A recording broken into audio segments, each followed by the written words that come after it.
చూస్తున్నాం అమెరికా అలాగే వెనుజువేలాపై మధ్య జరిగినటువంటి యుద్ధానికి సంబంధించినటువంటి అప్డేట్ ఇది. ఒకవైపు అమెరికా అధ్యక్షుడు యుద్ధాన్ని ఆపుతున్నామని చెప్తూనే మరో దేశం వైపు యుద్ధాన్ని ప్రకటిస్తూ ఉన్నారు. ఒకవైపు కరేబియన్ జలాలపై యుద్ధ మేఘాలు కమ్ముకొస్తూ ఉన్నాయి.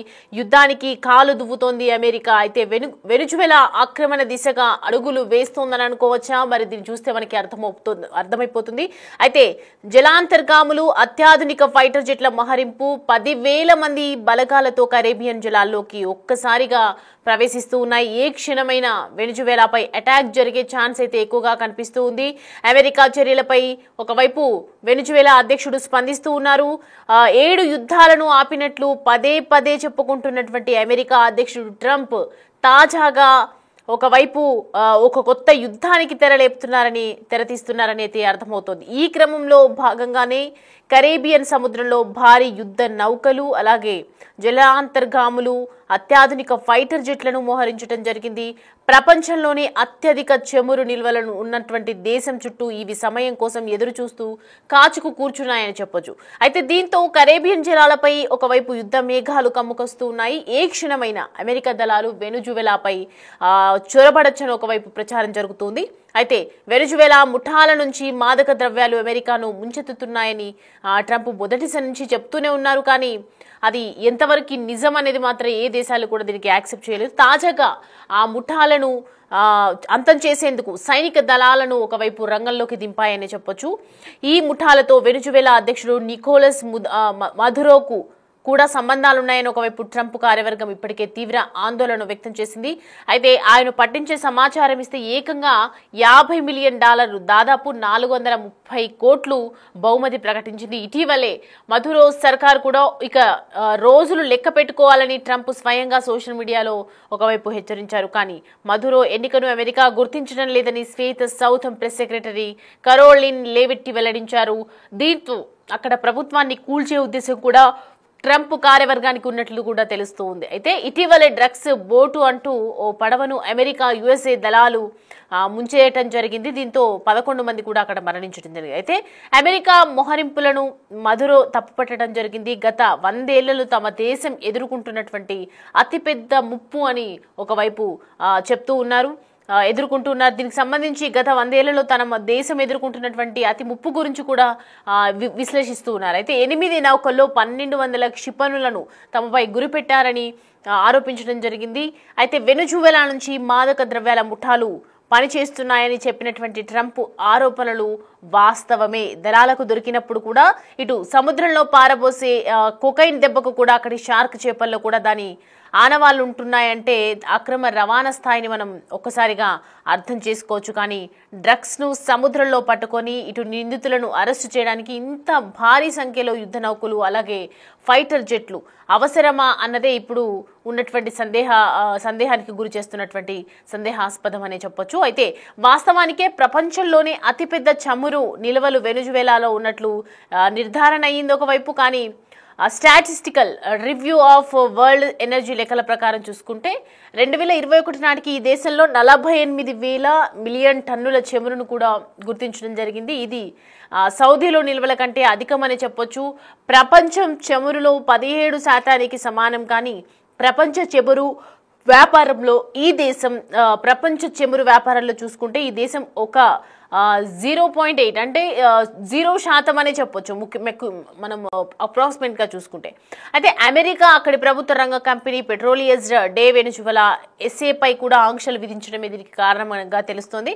అగ్రరాజ్యంతో పాటు కెనడా, ఐరోపా సమాఖ్య తదితర దేశాలు కలిసి 300 ఆంక్షలు విధించడం జరిగింది. 300 నుంచి 350 వరకు ఆంక్షలు కూడా విధించడం జరిగింది.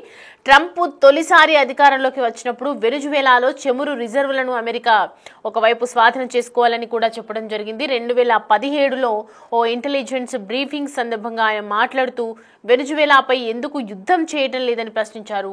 అయితే వాళ్ళ వద్ద ఉన్నటువంటి చాలా చమురు కూడా ఉన్నట్లుగా తెలుస్తుంది. అయితే భౌగోళికంగా తమకు చాలా దగ్గర అని మనకు చాలా దగ్గర అని ఆయన వ్యాఖ్యానించడం జరిగింది. గతంలో కూడా మధురో సర్కారును కూల్చేందుకు ట్రంప్ ప్రయత్నించారు. 2023లో ఉత్తర కరోలినా రిపబ్లికన్ పార్టీ సభలో ప్రసంగిస్తూ కూడా ఆయన నేను గతంలో పదవిని వీడే సమయానికి కూడా వెనుజువేలా కుప్పకూలడానికి ఒకవైపు సిద్ధంగా ఉన్నాను అని చెప్పడం జరిగింది. మేము దానిని ఆక్రమించుకునే వాళ్ళం, కానీ దాని చెమురు మొత్తాన్ని తీసుకునే వాళ్ళం, ఇప్పుడు దాని నుంచే చెమురు కొంటున్నామని ఒకవైపు పేర్కొన్నారు. ట్రంప్ మనసులో ఈ ఆలోచన ఎప్పటి నుంచో ఉందనే దానికి నిదర్శనంగా మారిందని చెప్పొచ్చు. అప్పట్లో America NSA HR make master సహా పలువురు మంత్రులు కూడా ట్రంప్ ఆలోచనను వ్యతిరేకించడం జరిగింది. మరి ఎక్కడికి వెళ్తుంది ఇప్పుడు దానికి సంబంధించి చెమురుకు సంబంధించి ఒక కొలిక్కి వస్తారా వెనుజువేలా? ఎందుకంటే ప్రపంచంలో జరుగుతున్నటువంటి ప్రతి ఒక్క యుద్ధంలో కూడా ట్రంప్ దాన్ని ఈక్వల్గా చేసే ప్రయత్నం నేను చేస్తున్నాను, అంటే వారిద్దరి మధ్య ఉన్నటువంటి యుద్ధాన్ని నేను ఆపుతున్నాను అని చెప్తూ ఉంటారు. కానీ ఇప్పుడు ప్రజెంట్ అయితే ఒక చెమురుకు సంబంధించి యుద్ధ ప్రాతిపదికన వెల్లడించడం, ఒకవైపు యుద్ధానికి సంబంధించి అన్ని దేశాలకు కూడా నేను ఫైనాన్షియల్గా నష్టం వస్తుందని చెప్పి ఇబ్బందులకు గురవుతారని చెప్పి ఒకవైపు హెచ్చరిస్తూ వాళ్ళని మీడియేటర్గా ఉండి నేను వాళ్ళకు మధ్యలో జరిగినటువంటి గొడవను సమన్యాయంగా సమకాలికంగా తీర్చిదిద్దుతున్నానని చెప్తూ ఉన్నటువంటి ట్రంప్ మరి ఈసారి వెనుజువేలాపై ఒకవైపు దాడికి గురి చేస్తున్నారు, ఒక రంగాన్ని సిద్ధం చేసుకున్నారు, ఆర్మీని కూడా సిద్ధం చేసుకున్నట్లుగా అర్థమవుతుంది. ఒకవైపు యుద్ధ నౌకలు వదులుతున్నారు, మనం చూడొచ్చు మేఘాల్లో ఉన్నటువంటి ఫైటర్ జెట్స్కి సంబంధించినటువంటి విజువల్స్ అవి.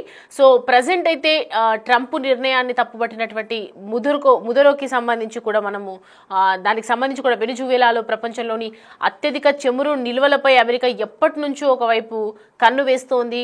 మరి వెనుజువేలాను కూడా ప్రజెంట్ అయితే ఎప్పటికీ ఒకవైపు స్వాధీనం చేసుకున్నట్లు కూడా కనిపిస్తోంది. మరి కరేబియన్ జలాలపై ఇటు ఒకవైపు అయితే యుద్ధ మేఘాలు కమ్ముకొస్తూ ఉన్నాయి.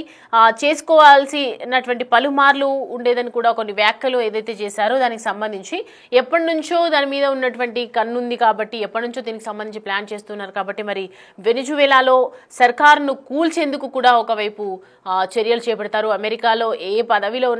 అమెరికాలో ఉన్నటువంటి ఎప్పుడు సర్కార్ ప్రతి దేశంలో ఉన్నటువంటి సర్కార్ను కూల్చే లక్ష్యంగానే చాలా కాలం కూడా పనిచేసింది. కానీ ఇప్పుడు కొన్ని దేశాలు వినకపోవటం, కొన్ని దేశాలు అంత ఇన్ఫ్లుయెన్స్ కాకపోవటం వల్ల ప్రపంచ దేశాల్లో ఎటువంటి ఇబ్బందులు కూడా లేకుండా ఉన్నాయి. కానీ ఇప్పుడు ప్రజెంట్ అయితే మరి వెనుజువేలాపై కన్నుపడటం నేపథ్యంలో మరి ఈ యుద్ధానికి సంబంధించి వెనుజువేలా ఎలాంటి రియాక్షన్ తీసుకుంటుంది, వెనుజువేలా ఈ చమురుకి సంబంధించినటువంటి సిద్ధం చేసే అవకాశాలు ఉన్నాయా? మరి 10,000 మంది జలాలతో ఒకవైపు కరేబియన్లతో ఒకవైపు జలాల్లోకి యుద్ధ నౌకలు విసురుతూ ఉన్నారు.